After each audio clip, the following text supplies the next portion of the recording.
vitamins on was it worth buying supplements to supplement your diet. Because the idea being that no, everybody was wasting their money, and there's some horrendous number of billion quid spent a year in the UK on vitamins and minerals. And so one of the doctors that was there did an experiment. He did blood tests and urine tests beforehand, and then he took, I think it was vitamin C or something like that, and they blood tests and urine tests afterwards, and there was no change basically the idea being that his body didn't retain anything, so therefore he was getting what he needed from his food. But the trouble with that is it presupposes that everybody has access to food that is nutritionally sound. And of course they didn't talk about that at all. They just, the idea being that supplements are a waste of time. And of course this really bites into a lot of what this course is about, is looking at this sort of stuff. They then went on to talk about the use of statins to bring cholesterol down, having said originally that cholesterol is made in the liver. Okay. So the question is, if somebody's cholesterol is very high and they weren't born with it very high, which does happen, then no one's looking at why the liver is creating so much cholesterol. What they're doing instead is they're hitting it with statins, and of course their latest thing was everybody 50 or over, you should be on statins. I hope my GP never says that to me. But it's very interesting that no one's looking at why people's livers are creating what is construed as excess cholesterol. Which brings us into the holistic stance, because we know that where the liver is in the body, and because even in traditional Chinese, it's like the liver, anger, all the emotions. It's like, well, shouldn't maybe we be looking at their anger? Yeah. And there was something I found interesting. To bring down the cholesterol rather than trying to block the cholesterol sort of system in the body. And if people are drinking so much more alcohol as well, that would be interfering with the liver's function too. Well, anything. Living today interferes with your liver function, because of the amount of stress. Well, there's something I found interesting was that in the Daily Mail in the last week, it was like wonder drugs have saved us from stroke, something like that. Yeah. Which was because everybody's taking statins, then strokes and also heart disease has reduced. Yeah. Wonderful drugs.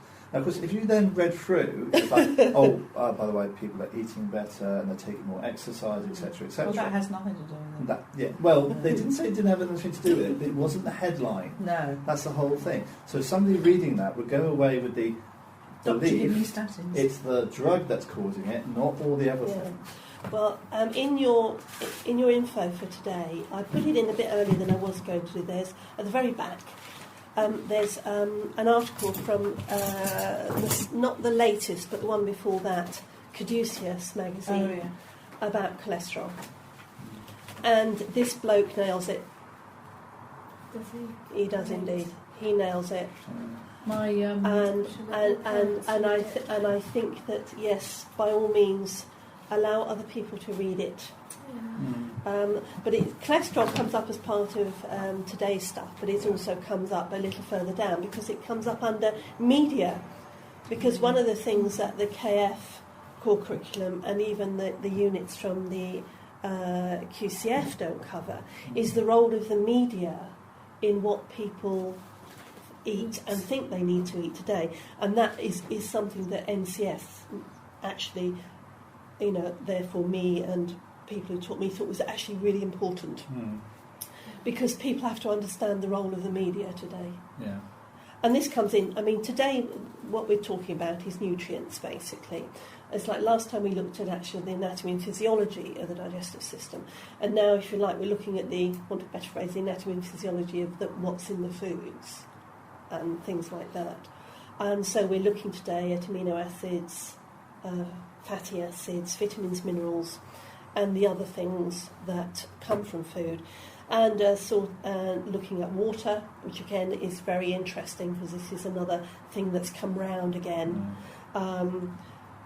and the role of anti-nutrients, which of course this is something that really is important. I mean, I've got a sheet of definitions for you here. Okay, so you're looking about. So these are actually definitions that don't appear in your textbook, and that I thought we actually need to get very, very clear. And as you'll see, if you go down to the very bottom, when I mentioned anti-nutrients, foods that have no nutritional value and or are natural or synthetic compounds that interfere with the absorption of other nutrients. Sugars, of course, are classic. Mega anti-nutrient. And of course you can probably name an awful lot of others as well, but that's one of the most common ones. Has no nutritional value whatsoever. Pure, white and deadly, I think, is the best description that I've ever come across of sugar. Deadly, yeah. So what we're going to do is basically talk through some of these and their role and what's actually happening, and what's happening both, in the media, what the government's telling us, and also what our own experiences of some of the things as well. Now, if you were to define, if somebody said to you, well, what is a food? What actually would you think, how could you actually describe what a food was? Something you need to live, that you need to take into your body to power it. To power it, yeah? Yeah, something the body breaks down to use throughout all the body functions. Yeah. Fuel. Fuel, repair kit, or that sort of thing. And so that's, I think is a fair description of what you would say a food was. Okay, and yet also enjoyable. Yes, well, one would hope it's enjoyable. Yeah. And basically what we're going to be doing today is we're going to be looking at these things that comprise food, things that are in food, the nutrients in food, but we're also going to be starting looking at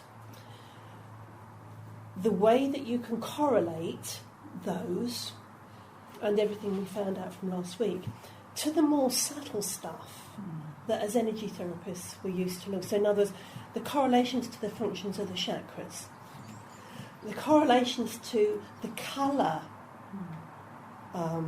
quality. That doesn't necessarily mean just the colour of the food, but the colour of what that food does, if you know what I mean. So take sugar, for example. Like we said, joke, pure, white and deadly when it's in its most refined form. In its function is it gives you a lot of energy for a short period of time, which then puts you, so your energy goes up, then the energy crashes, so you then go looking for some more sugar, back up again. But the fact that the energy rises so quickly with sugar, it means it's very much a red root chakra function. Okay, so this is how we'll be looking at the different sorts of foods. We'll be looking at what the foods themselves do, but how it correlates from an energetic point of view. And that has quite an import on why people end up eating things like anti-nutrients a lot, because their body's after that chakra support, or it's after the colour support that thing gives. And it's not necessarily the colour of the food, it's the colour of the activity that the food does. And this actually makes it much easier to remember all the different vitamins, minerals, phytonutrients and goodness knows what else, because it's much easier to catalogue them through their chakra function and through their colour function, and to actually try and remember all the bits and pieces. So somebody pulls in sugar because they need red. Yes. And it would be better to get red from a red food than a refined red, but it's red. It's red. And it's that sort of thing. And this is one of the core things about this nutrition course that I'm trying to sort of bring into you, is that by cataloguing foods in this way and cataloguing nutrients in this way, it becomes very easy to work with people and to understand what's going on in their heads. Right. Mm-hmm. You know, when they eat with their eyes in particular, or they instinctively go for something and they don't know why they've done it. Okay, so that's where we're going to end up today.